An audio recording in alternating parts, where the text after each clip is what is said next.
Hi, இதுதான் எங்கள் குட்டி தோட்டம்.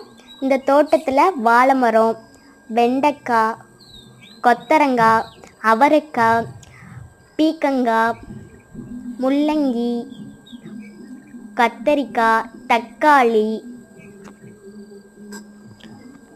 கொய்யா மரம், கீரை,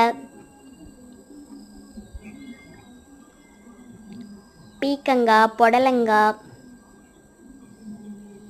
சிவப்பு கீரை, புதினா, கொத்தமல்லி, சின்ன வெங்காயம்,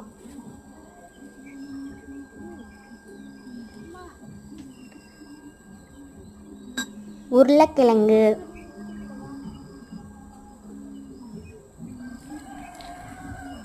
அறுவடைக்கு ரெடியாக இருந்த பீக்கங்காவை பிடிக்கலாம். நன்றி.